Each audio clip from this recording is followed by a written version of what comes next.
Chapter 14, the unnecessarily disgusting chapter. Notice, the following chapter is extremely gross. To avoid nausea, projectile vomiting, or other gastrointestinal unpleasantries, please refrain from eating for at least 1 hour before reading this chapter. You won't want to eat after reading it, let me assure you. I just finished my lunch, so hopefully I can keep it down.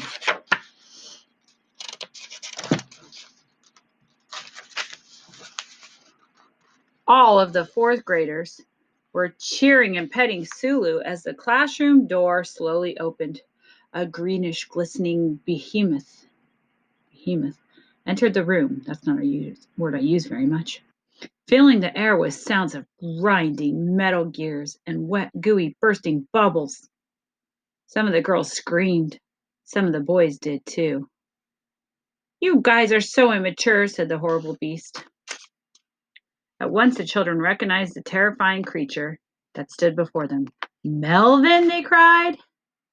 "Yes, it's me," gurgled the wet, jiggling monster angrily. His eyes and nose were dripping with warm, greenish, custard-like mucus.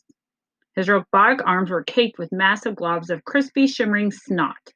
And as he turned to close the classroom door behind him, part of his hand came off on the doorknob. It oozed slowly down the door, leaving behind a chunky trail of moist excretion. It was a giant booger robot. Pretty nasty. Melvin squished and sloshed as he jiggled over to his chair. Each gooey footstep coated the floor with a foamy trail of slime, and everything he touched became wet and encrusted with warm, bubbling, syrupy phlegm. Phlegm is like your spit and mucus. When Melvin sat down, generous helpings of yellowish pudding-like goo slowly dribbled down the chair, collecting into creamy, gelatinous puddles beneath him. The puddles themselves were slightly transparent and speckled with thick, shimmering nose hairs and dark red chunks of coagulated blood, which...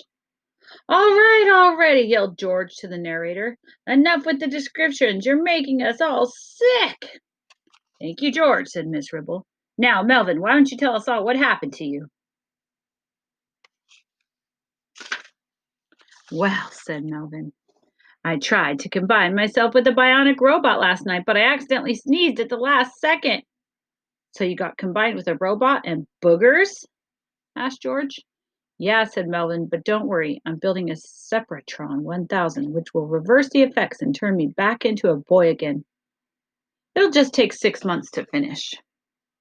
"6 months," said Harold. "Hey, cellular separation is a highly complex procedure," said Melvin.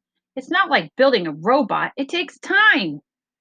"You should try taking the batteries out of that combiner thingy and putting them in backwards," suggested George. "That might reverse the effect."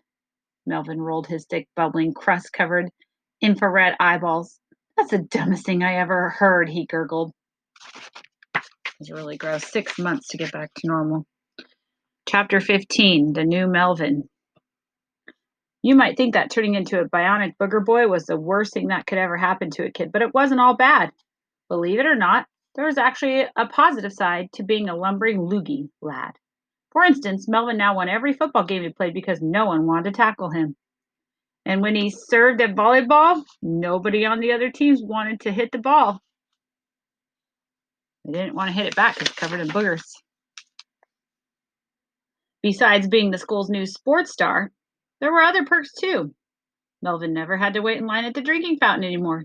Now he had his own personal drinking fountain because, well, would you use a drinking fountain after Bionic Booger Boy had globbered all over it? I don't think so. All the special attention that Melvin was receiving made some of the other kids a little jealous. But not George and Harold, considering the many evil villains that George and Harold had been battling all year. The two boys were just grateful that Melvin hadn't turned himself into a gigantic, terrifying beast with plans to destroy the earth.